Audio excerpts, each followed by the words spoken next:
పెళ్ళైనా పండగైనా వేడుక ఏదైనా పట్టుచీరల ప్రత్యేక వేదిక వారాహి సిల్క్స్.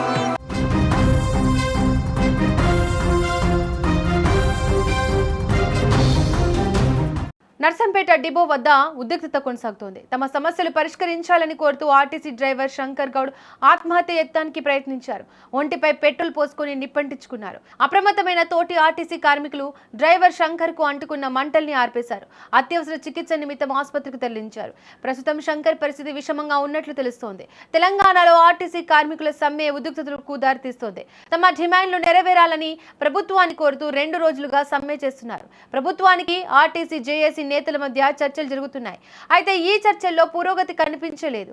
ఈ క్రమంలో నర్సంపేట డిపోలో ఆర్టీసీ డ్రైవర్ గా పనిచేస్తున్న శంకర్ మానసిక ఒత్తిడికి గురై ఆత్మహత్య యత్నానికి ప్రయత్నించడం కలకలం రేపుతోంది.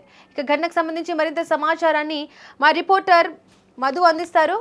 మధు, నర్సంపేట డిపో వద్ద ప్రస్తుత పరిస్థితి ఏ విధంగా ఉంది? ఇంకా ఉద్రిక్తత కొనసాగుతుందా? డీటెయిల్స్ ఏంటి? Thank you Deepika. గత 2 రోజులుగా తెలంగాణ రాష్ట్ర వ్యాప్తంగా కూడా ఆర్టీసీ కార్మికుల సమ్మె కొనసాగుతుంది. ఇవాళ 2వ రోజు చేరుకుంది.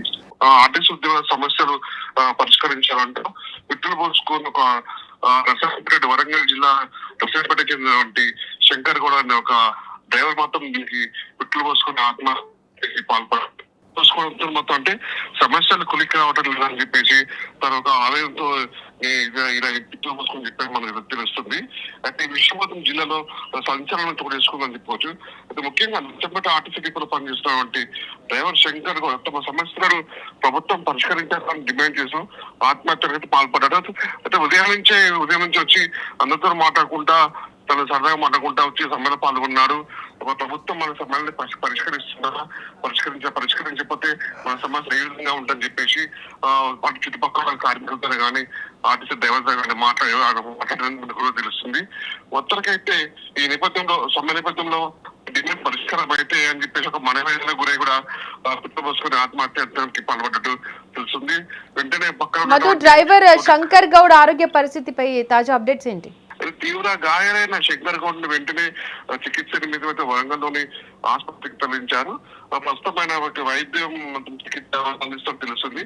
ఈ ఘటనతో ఆర్టీసీ ఉద్యోగులు మాత్రం ఆందోళన మరింత చెప్పుకోవచ్చు. ఎందుకంటే 2 రోజులు అయింది మనకు సమ్మె చేయబట్టి ఈ విధంగా 2 రోజు ఇలాంటి కార్మికుడు మన తోటి కార్మికుడు ఈ విధంగా మనోవేదనకు గురి ఆత్మహత్య చేసుకున్నాడు. మరి సమ్మె ఏ విధంగా ముందుకు పోతుంది, దీని పరిణామాలు ఏ విధంగా ఉంటాయి, ముందు ఉధృతం చేయాల్సిన పరిస్థితి అని చెప్పేసి కూడా జేఏసీ ఆధ్వర్యంలో కూడా చర్చించుకుంటున్నాం. మొత్తానికైతే వరంగల్లోని హాస్పిటల్ తనకి చికిత్స అందుతుందని తెలుస్తుంది. కొంచెం నిలకడగానే ఉన్నట్టు తెలుస్తుంది దీపిక మనకి. మధు, నర్సంపేట డిపోలో భద్రతా చర్యలు పెంచారా? అసలు చర్చలు ఎందుకు విఫలం అవుతున్నాయి మధు? ఆర్టీసీ కార్మికులకు గతం ఏదైతే తెలంగాణ ప్రభుత్వం కాంగ్రెస్ ప్రభుత్వం వచ్చిన ముందు మేనిఫెస్టో మనకి సంబంధించిన ఆర్టీసీ కార్మికులు డిమాండ్ పరిష్కరిస్తామని చెప్పేసి వాళ్ళకు ఒక హామీ ఇచ్చారు. 2.5 సంవత్సరాలు కావస్తున్నా కూడా ఇంతవరకు మా డిమాండ్ కానీ పరిష్కరించే పేరు కాలాయపం చేస్తున్నారు. మన రాత్రి కూడా ఆర్టీసీ కార్మికులతో వాళ్ళు చర్చలు జరిపిన నేపథ్యంలో అర్ధరాత్రి వరకు చర్చలు జరిపాయని తెలుస్తుంది. ఈ చర్చలు విఫలం కావడంతో ఆర్టీసీ సమ్మె మాత్రం తెలుస్తుంది. ఈరోజు 2వ రోజు చేరుకున్న సమ్మె అంటే దీంట్లో కూడా ఇంకా కేబినెట్ భేటీ ఉన్న సందర్భంలో కూడా పలు కీలక అంశాలు కూడా వీటిలో ప్రస్తావిస్తారని తెలుస్తుంది. దీంట్లో భాగంగా కూడా ఆర్టీసీ కార్మికుల సమ్మె విషయంలో కూడా వాళ్ళు ఏదో మాట్లాడుతూ చర్చిస్తారు. వాళ్ళ సమస్యలు ఏంటంటే కూడా దీర్ఘకాలికంగా ఉన్న సమస్యలు కూడా చర్చించవలసిందని కోరుకుందే తట్టుకోకపోతుంది. అంటే దీంట్లో ముఖ్యంగా ఏంటంటే ఆర్టీసీ సంబంధించిన జేఏసీ నాయకులు అంటే ఆర్టీసీ కార్మికులు ఉన్నతాధికారులు కూడా పాయించి హెచ్చరికలు జారీ చేస్తున్నారు. ఒకవేళ మీరు కనుక సమ్మె విరమించకుండా ముందుకు పోతే మాత్రం మన ఉద్యోగం తొలగిస్తామని చెప్పేసి కొన్ని హెచ్చరికలు రావడంతో మాత్రం దీనికి మానసికంగా ఆవేదన చెంది ఈ విధంగా కార్మికులు మాత్రం విధంగా చేస్తామని మాకు తెలుస్తుంది దీపిక. మధు, శంకర్ ఆత్మహత్య యత్నానికి పాల్పడినప్పుడు అక్కడ ఎంతమంది ఆర్టీసీ కార్మికులు ఉన్నారు? వాళ్ళు ఏం చెప్తున్నారు ఘటనకు సంబంధించి? దీపిక అంటే సమ్మె ఇవాళ 2వ రోజు జరిగింది. అంటే ఉదయం నుంచి కూడా అందరూ విధులుగా హాజరు కాకుండా కూడా సుమారు 20 నుంచి 30 మంది అంటే డ్రైవర్ కానీ కండక్టర్ కానీ ఉద్యోగస్తులు కానీ సమ్మెలో పాల్గొంటున్నారు. దీంట్లో ఉదయం నుంచి వచ్చి కూడా కొంచెం కలిసి అందరూ చర్చించుకుందాం, కేబినెట్ భేటీ ఉంది, మరి ఏం జరుగుతుందో తెలియాలి అని చెప్పేసి మాట్లాడుకున్న సేపే ఈ సంఘటన జరిగిందని చెప్పేసి అందరూ కూడా నిర్ఘాంతపోతున్న పరిస్థితి ఉంది. మరి చూడాలి ఏ విధంగా మరి ప్రభుత్వం దీనికి ఏ విధంగా జవాబు ఇస్తుంది అనేది కూడా. ఈ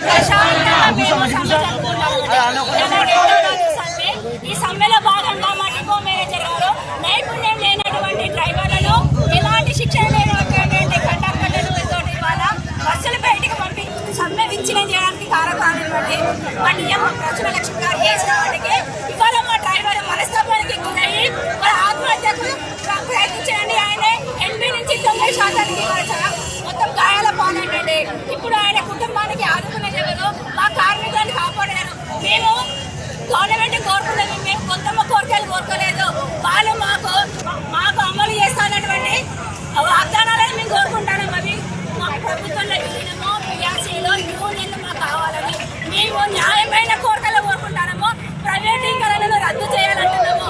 100% ఉన్నటువంటి బస్సులను 55% ప్రైవేటీకరణ చేసి బ్యాటరీ పని తెప్పించారు.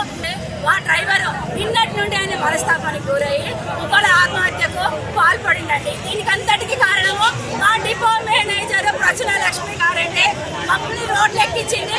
కనీసము మాకు టెంట్ వేసుకుందామన్నా కూడా మాకు టెంట్ అలో చేయలేదు.